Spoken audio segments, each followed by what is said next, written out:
Hello and welcome back to my channel. If you are new here, hi, I am Imani Simone.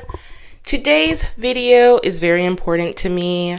I turned 25 in March. I know this is being released in April. Technically it's the beginning, but I still wanted to make this video because I just love watching videos like this and learning from other people's experiences. But it took me so long to think, because I mean, you learn a lot of lessons every single year, obviously, but I wanted to think about what were the most important that I would have wanted to know in a younger age. So I took a minute to make the list, but I am ready to talk about my top 25, I think 26. I think I added one more right before I started this video. So my top 26 lessons that I have learned over the past 25 years. Okay, some of these you probably have heard before from other people. We are all learning a lot of the same lessons. Are we living in a simulation? Who knows, but some things we can all just relate to on a deeper level. So starting off with the first one, if he wanted to, he would. You can see this everywhere, even if you are one of the people who have not dated anybody. You can see from other relationships, if he wanted to, he would. If you've ever watched The Ultimatum, the main reason most of the people go on there is mostly the girls going on there taking their boyfriends for this ultimatum. But there are some guys that take their girlfriends, but it's mostly the girls. And every single time, the guys have all these excuses oh, money, or let's wait a little bit longer. I'm just not sure. If you've been together with somebody for 5 years and he's not sure, sweetie, leave. He's never going to be sure about you because you're just not the one. So just leave. I have a 2-year limit. I'm not wasting more than 2 years on you. I'm sorry. If you don't know after 2 years, you're just not going to know, because you would know. And every single one of them, if they get in their confessional, they're like, honestly, if I knew she was the one, I would be ready. If he wanted to, he would. He's making excuses. So don't listen to that. So if he's not sure about you, you are just not the one, sweetie. Your person is out there. Go find them, because he ain't it. Number 2, holding on to things that do not serve you anymore will only hold you back. I don't care what kind of memories you have. I know they're nice memories. I know you want to stay in that happy position. And sometimes the transition period between your different seasons can be very hard. It can be very hard. It's called the wilderness season of transition. If you are a Christian, you know about the Israelites and their time in the wilderness. So that's how I like to look at the transition seasons. And they can be hard. And when you're going through them, you're like, I was happy back there. Should I just go back there? But you got to continue through. You got to continue through, because I know that was good, but know what's on the other side is even better. So do not hold on to it, because you will stay in that one position and you do not want to stay there. There are multiple places where you can be happy. Sometimes you got to go through the mud to get to the happier area. So let it go. Just release it. If you want a new life, you have to get rid of your old life. Just release it. And I promise you, everything will be okay. Number 3, do not let the fear of what other people might think hold you back from your dreams. There are so many people out here who are not chasing their dreams simply because of what others might think. What does that have to do with you? That has nothing to do with you. This is your life. At the end of the day, I always like to think, which I also took a death, dying, and bereavement class in college. Why did I do that with my death anxiety? The world may never know, but I did take it, and we had to do a lot of exercises where we thought about, quite literally on our deathbed, who would be there, what would we be thinking, what would we have to say, our final words. It was a deep class, let's just say that. But the number one thing I don't want to do is say I regret something, which I'm sure a lot of people can relate to. You're scared of your deathbed regrets, and let's just not do that. You might fail at something, but at the end of the day, I would rather say I tried and failed than be on my deathbed and think, what could have happened? Like, if I tried, what would have happened? So I'm just a person where I'd rather just do it. And if I fail, I fail. That's one thing. But if I didn't try at all, that's an automatic fail. And I'm forever going to wonder what would have happened if I just went for it.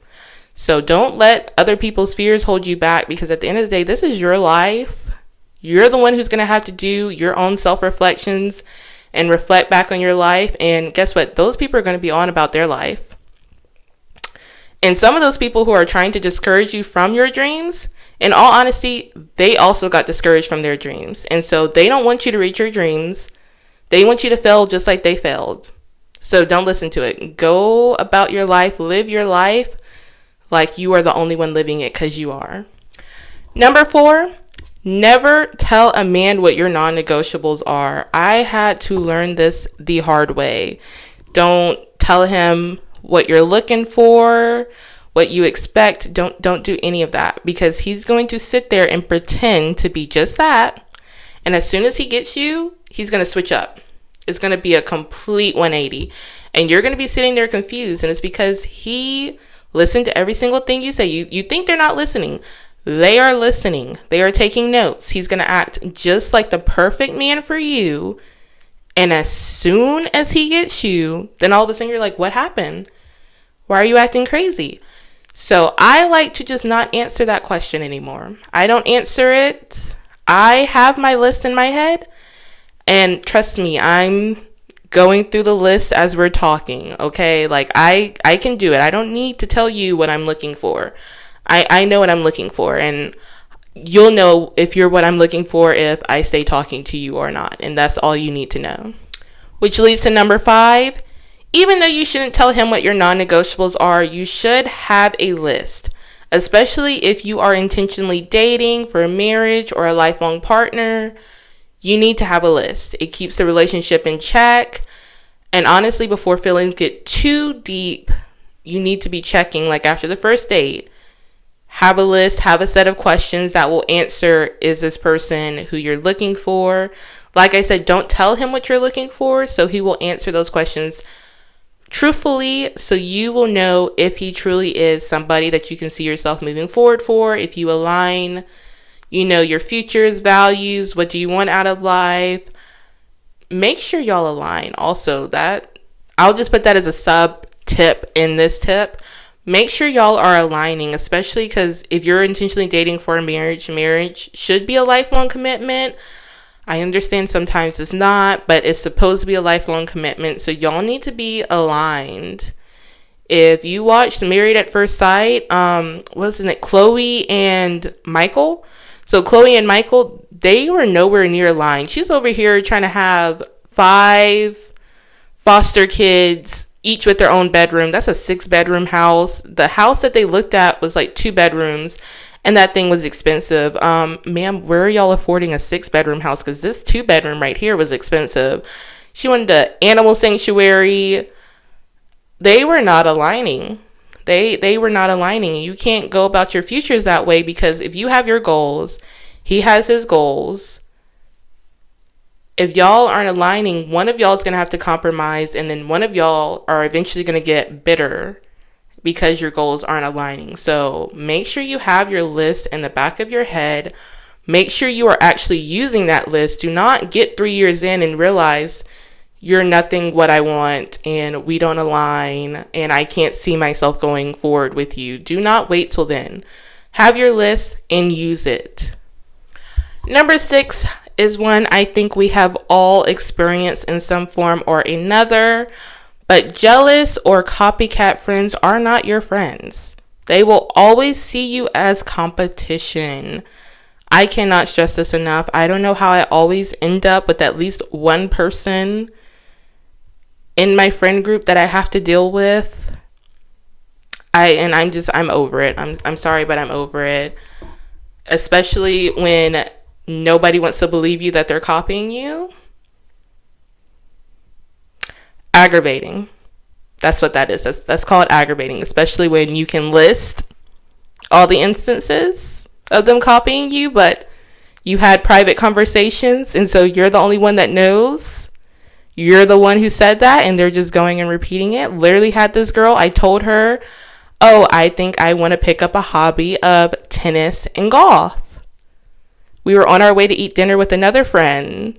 Guess who 30 minutes later is at the dinner table telling the other friend that they want to take up tennis and golf? That's so funny. That's so funny because you never said that when I said it 30 minutes ago. But nobody believes me. I will forever be crazy on that one. I've accepted it and it's okay. So, also find friends that listen to you fully. Okay. Next. Number 7, don't be afraid to pivot. Okay, this is a hard one. I am a super planner. I plan years in advance, but you know what? After high school, you start learning it's not that easy to plan. It truly isn't. So do not be afraid to pivot. If you have your heart set on one thing, do not be afraid to go to something else because it may be better than what you thought before.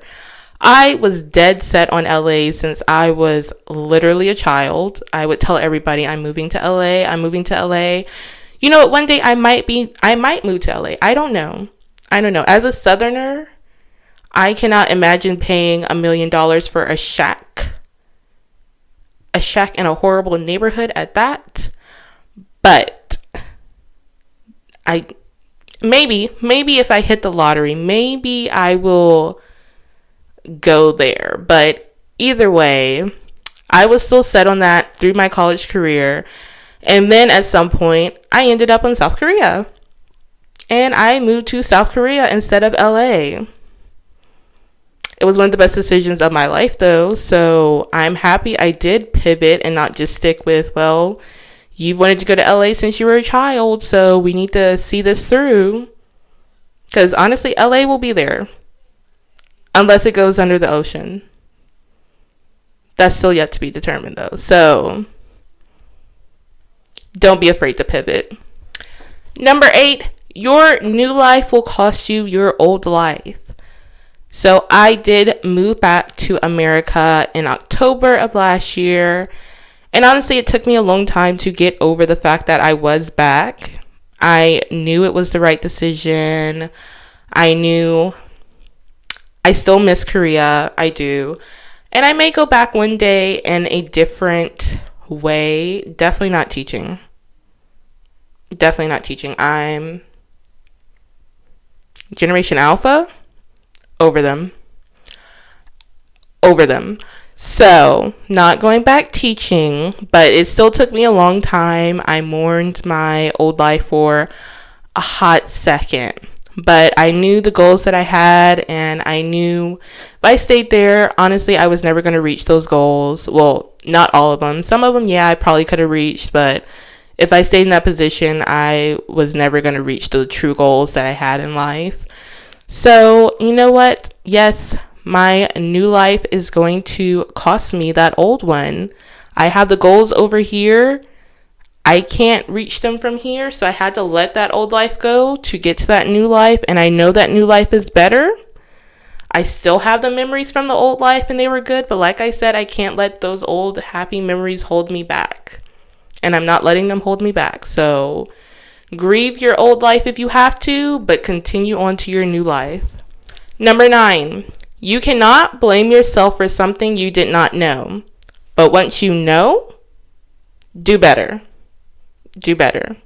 Once this first second you realize somebody's not good in your life or you're getting played, scammed, whatever, don't blame yourself that you were played or scammed because you didn't know. I hope you wouldn't willingly sit there and let somebody play you or get scammed. But once you do know, you need to do better. Leave them there. Do not go back, because at that point, fool me once, fool me twice, it's on you. Okay? So once you know, do better. Number 10, listen to your intuition. I cannot stress this one enough. There have been so many times my intuition has told me this about this person or this situation, do this, do that, and I did not listen. And let me tell you, I regret it. I regret it. And that regret hits even stronger because it's like God, universe, whoever you believe in, gave you that info, gave you the inside information that you needed beforehand, and you just ignored it. Like, you could have fully prevented this and you ignored it. So that hurts the most. I'm sorry, but that hurts me the most, when I knew and I ignored it.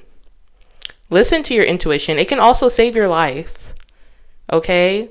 If you just have a really bad feeling about going somewhere, don't go. You have somebody says, let's go out to eat tonight. You're having a gut-wrenching feeling. Don't go. That restaurant is not going to go anywhere. It will be there. Go tomorrow. Obviously, tonight is not the night that you need to go. Listen to that little inner voice. Listen to those little feelings. When I know something's bad is going to happen, I start getting stomach cramps just out of nowhere. Or if I think about somebody, I think about a situation. If I have stomach cramps, I know something bad's about to happen. Find your little clue and listen to it. Number 11, sometimes people don't like you necessarily for what you've done wrong, but they just like you for what you're doing right, or the light that they see in you that you can't see in you. There have been so many times where people will just come against me and I have no idea. I have no idea what's going on, or they will have this spirit of jealousy and I'm like, I'm not even doing anything. I truly don't know what you're jealous about right now because I'm not doing anything. But obviously they saw something in me that they were jealous about that I couldn't see. And that happens sometimes. Sometimes you cannot see the qualities that you have or the just potential that you have, but other people can see it, and sometimes they will hate you for that. They will treat you badly simply because of what they see inside of you, because they do not possess it. You may not know you possess it, but they can see it. So don't always think, what did I do wrong? Sweetie, you probably didn't do anything wrong, and whatever you're doing, keep doing it. Tell them stay mad. Stay mad. Number 12. This is something I learned very early on, and I'm so happy I did. If you want to be rich, you must first be financially literate. I cannot tell you how many people are not financially literate, and they'll be the number one people screaming at you how to spend your money. Girl, pipe down. Pipe down. I save, I invest. I'm good. I'm good. I know how to keep my credit cards under caps. I don't understand how some people are out here with $5,000 in credit card debt. That is beyond me. At that point, put the credit card down. Put it down. I love watching financial influencers. I follow a lot of financial influencers on TikTok, Twitter. I'm in a couple Discords with people who also talk about investing plans. If you do not know how to invest, follow the financial investment guys. Follow their plays. Honestly, that's what I do. They tell me what's up and coming, and I've made a lot of good plays that way too. So if you don't know what to do, follow somebody that knows what to do. Read financial books. Listen to other people's stories of how they got out of debt, how they saved this and that. Learn your different accounts that you can have. Honestly, I wouldn't just put my money into a savings account. You're not going to make a lot of money like that, but you do have compound interest savings accounts, which those are good to put your money in because you should have a emergency fund. But I do like mostly investing my money. So be financially literate. If you are not financially literate, if you do not know an asset versus a liability, you can never be rich because your house is not an asset. I'm sorry. Unless you are renting out that house, that is a liability. So do not think you're doing good just because you own a house. You're not. You're not. But I'm not a financial influencer guru girly. I know a few things. I probably could do a video in the future if somebody wanted it. But I just suggest pick up some books. Rich Dad Poor Dad is a good one to start with. That is the first one that I started with. I love it. Some good philosophies in there to follow. There's a group for girls, for women. Her first 100K. Her first 100K, I think that's the name of it. She has a podcast. I think there's also a Facebook group. So there are resources out there for you to use and for you to get financially literate, especially if you not even want to be rich, if you just want to be comfortable, if you want to be debt-free and comfortable. Because honestly, money runs so many emotions. If you've ever noticed, couples argue when money is a problem. Like, there's no love without money. That is true. I know a few couples, when their money is good, they are the happiest, loving couple you will ever meet. When their money is bad, you know it. You know it. People are ready to divorce. People are ready to break up. They hate each other. So if you just want to live comfortably and happy, just learn about your finances a little deeper than what they've told you in school, because they didn't teach you nothing. Number 13 was actually the there is no love without money. So like I just said, money it controls your emotions. It can be such a stressful thing since it runs so much. It decides if you have a roof over your head, do you have a car, can you afford food? Like, it is such a vital part of our existence, even though it's just a piece of paper. Honestly, we put value on it, but it has a lot of value. So that's what I mean when I say there is no love without money, because your emotions, you're just not going to be able to sit peacefully with each other. If you don't believe me, look at some people, find a couple that used to be happy, preferably ones that live together. Ask them why they're arguing now. I'm sure it's going to come down to money. I'm working too much, you're not working enough. It's going to come down to money. 9 times out of 10, it's going to come down to money. Number 14 is kind of a controversial one. I don't know how we made it to this point in our society where nobody is valuing marriage. None of my business, girl. Do what you want. But for me, I do not want to have any kids until I am married to a man who has the same goals as me. I cannot stress this one enough. Like, I can't be a baby mama. I can't deal with the stress. I can't deal with the annoyance that comes with it. Like, what do I look like sitting up here arguing with a man about a child that you helped create? No. I will not be participating in this movement. This will not be me. And I have noticed, because I follow a lot of, won't say family channels, they're more like couple channels, and then they happen to have kids. And all the ones that are married and then they have kids, they are 10 times happier. They are 10 times happier. Like, just being with somebody and knowing that they're going to support you through the pregnancy, and they want this pregnancy, they want this child, and they're going to help take care of this child. These women are glowing. They are glowing in another way. They're not sitting up here arguing with the man on the phone 6 months pregnant. Sweetie, I'm 6 months pregnant. I'm tired. My back hurts. I'm ready to eat again. Why am I on this phone arguing with you? They are just so at peace and glowing. Wait to have a child until you are with a man that also wants that child. You're going to be supported, and you're going to be 10 times happier. I know there are some of the men out there who are doing this, they're acting like they're stupid. I forgot what the term is called. They're acting incompetent.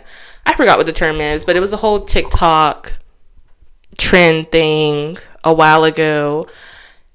Honestly, if we're just being truthful, he was probably like that before the child. If we're just being truthful. That's why I said make sure you're with a man who has the same goals and values as you, and a good man. Some of y'all ain't marrying good men, and that's the problem. We need to start there first. Choose better. Start there first. Because I promise you he was like that before that child. You just didn't realize how much of a man-child he was until you had a child and realize you're now raising two. Okay, so start there. Start there. Make sure he's a good man.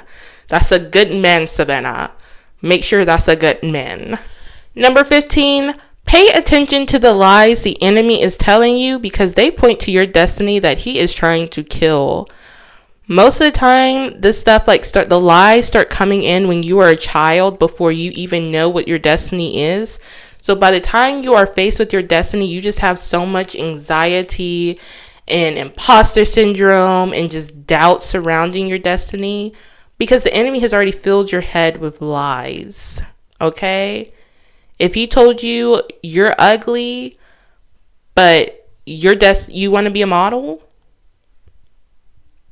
you probably will be a supermodel, girl, and that's why he's over here trying to lie to you and kill that dream in your heart. You know you're not ugly.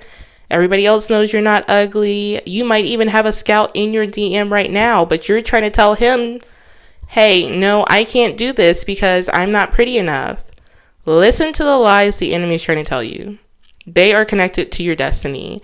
He will not be sitting up here spending time trying to tell you a lie about something that is not important. He's only going to attack what is important. If you decide, say you want to be a model, but you're like, I don't want to be a model anymore because of all this doubt and all the lies. And so you decide, instead, I'm going to be an office worker. He's not going to attack you. It's probably going to be the easiest path because he doesn't care. He doesn't care about that. That has nothing to do with your destiny. You're not even at your full potential. You're not even doing anything at that point in his eyes because he knows the potential you have, but you're settling. So he's not going to attack you right there. If he's attacking something, then it's important and you need to go 10 toes down into it. Make him mad. Upset him. Number 16, your person will never hurt you emotionally, mentally, or physically. There are different types of abuse, and you should not ignore any of them, even if it's mental. Your person, it should not be a hard thing with your person. I don't know what everybody's talking about. You have to fight for love. This is a battlefield. This is not a battlefield. If it's true love, it's not a battlefield, okay? It will feel so easy. You'll be so happy. If it is more work and emotionally taxing to be with somebody, that is not your person. I'm sorry, but it's not. I don't care about the 5-10% of times that you're happy with them. If the other 90% you're upset and just drained and you feel like you need a shot just to get through the day or finish this conversation with him, that is not your person. That is not your person. Your person is going to bring you peace. It's going to be easy. You're going to be happier. You're going to feel like you found something that you've been missing your whole life, and it just helps you function better. Your person is not going to be sitting up there hurting you or draining you in any type of way. Number 17 took me a long time to learn, but your feelings are valid. If people are sitting up here trying to make it seem like you're being dramatic or you're crazy, those people do not need to be in your life because your feelings are valid. And if you feel a type of way, there's a reason you feel the type of way, and listen to that. And if they're invalidating it, they're part of the problem and they need to leave too. Your feelings are valid. I would always hold stuff in because I didn't want to seem like I was being dramatic or being too much. I didn't want to cause trouble. Forget that. Cause trouble. If it truly bothers you, cause trouble. Okay? If they don't want to listen, they just don't want to listen. Cause the trouble. Who cares? Because your feelings are valid. Especially if they're sitting up here validating other people's feelings, but everything you say, they act like it's just invalid. Kick them to the curb. Because that means they just don't care about you. Kick them to the curb. Number 18, your friend should not suck the living energy out of you. Okay, I I feel like I'm an ambivert. Like, I can be a big social butterfly, extroverted, or I could be at home perfectly content in my little introvert bubble. And so I understand you might need to recharge your social battery after a couple days. I mean, I'm an only child, so I'm not used to like a lot of energy going on. So after a couple of days, like I need a break from people. I need to recharge my social battery. But that is very different from just completely being drained from people. Like, if there's one person, two people, group of people, every time you hang out with them, like, you know the type of drain where you're just like exhausted mentally and emotionally. Like, you're just like, I just need a break. I don't know what to do. Why do I feel like I'm going crazy? Yeah. Your friends should not be making you feel that way. They should not be draining you like that. Kick them out of your life. Those are called energy vampires. They're not Edward. Okay? They're not going to make me young forever. They're not about to make me into a sexy vampire. Okay? So, we don't want energy vampires around us. Kick them out. Number 19, your plans are not God's plans, but His plans are better. I'm sure most of us have seen the photo of the girl. She's like holding a tiny teddy bear, and Jesus is trying to give her a big teddy bear, but she doesn't want to let go of the tiny one. Same concept. Like, you could have this little idea in your head, like, I want to be a cook. And so you are trying to go full force for that. You found a 5-star Michelin restaurant you want to be the head chef at. But God's like, I want you to own the 5-star Michelin restaurant. But you're just not letting go of your plans. But He has something better for you. God's plans are always going to be better than anything that you can come up with. So I would rather have the better.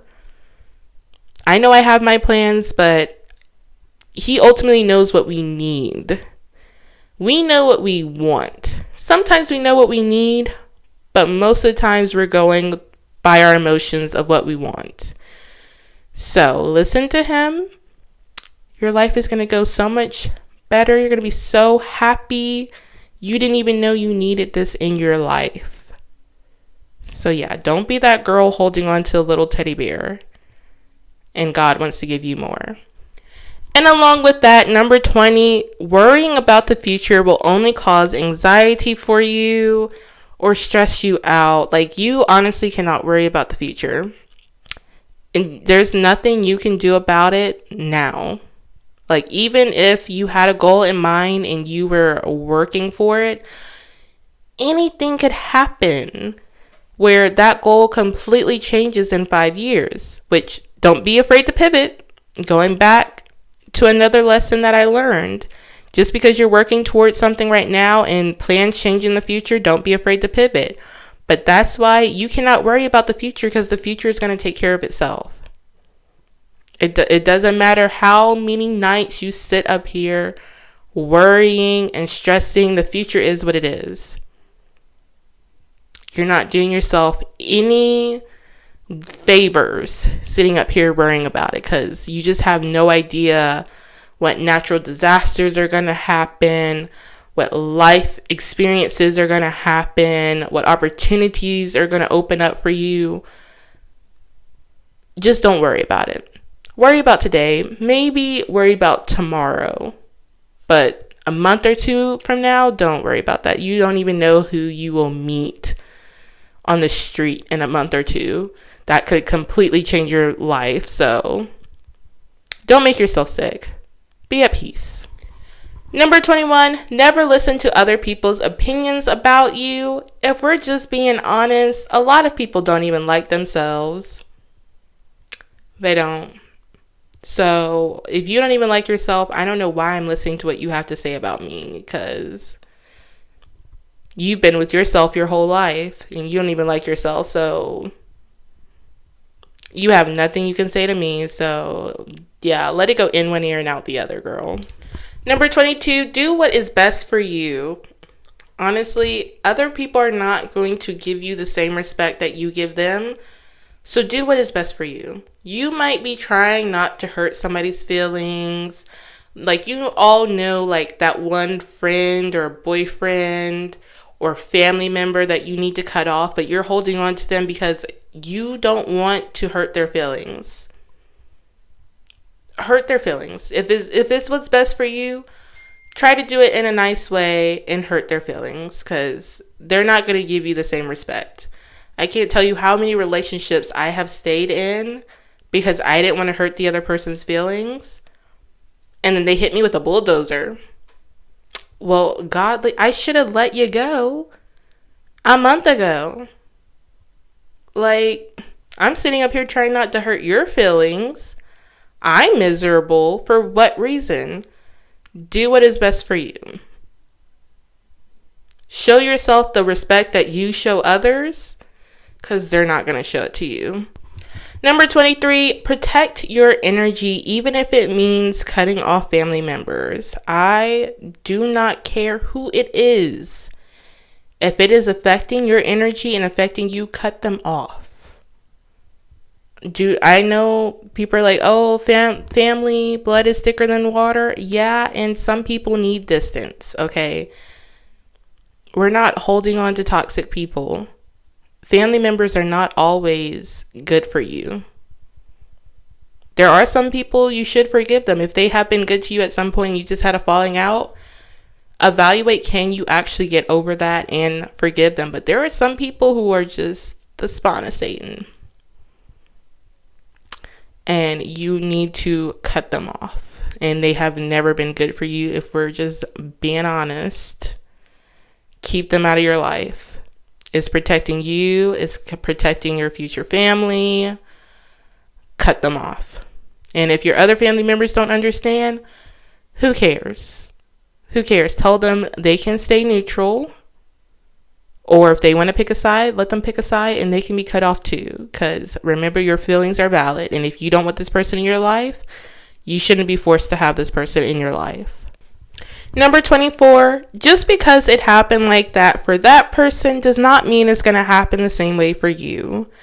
I have been preaching this for the longest time to my mom and grandma. They will try to tell me a bunch of speeches about a bunch of different things, and I do take the wisdom from that, but you should know everything's not going to happen the exact same way. Like, two people can do the exact same steps and it's not going to happen the same way. And that can be a good thing or that can be a bad thing. I think you should listen to the experiences of others, but also know it just may not go the same way for you. So evaluate, do you want to take that risk or not? What are the pros and cons? What happens if it was a negative situation with that person? What happens if it turns out that way for you? But on the other side, what if it turns out good for you? Two people are not alike. Two situations are not alike. And lastly, just know you were created for a reason and a purpose. Even if you don't know that purpose, every single life experience you have been through is leading you to that purpose. This is such an important one to know, because I know a lot of people search for meaning in life or want to know why they were created. You were created for a reason. Just know that. Even if you don't know your purpose, it's not time for you to know your purpose yet. You're not ready for it yet. You're still learning everything you need to know that is going to help you with that purpose. And sometimes your purpose is right in front of you and you're just ignoring the signs. You may be looking at all the trauma that you've had in your life and thinking, I can never be anything because I've been through all these bad experiences, all these bad things happened to me, when you don't even know that that is the exact thing that is connected to your purpose. If you were like, let's say, for example, if you went through the foster care system, you may have a lot of bad experiences with that, and you may be thinking all these negative things about yourself and you can never be anything, or You've just been from house to house to house.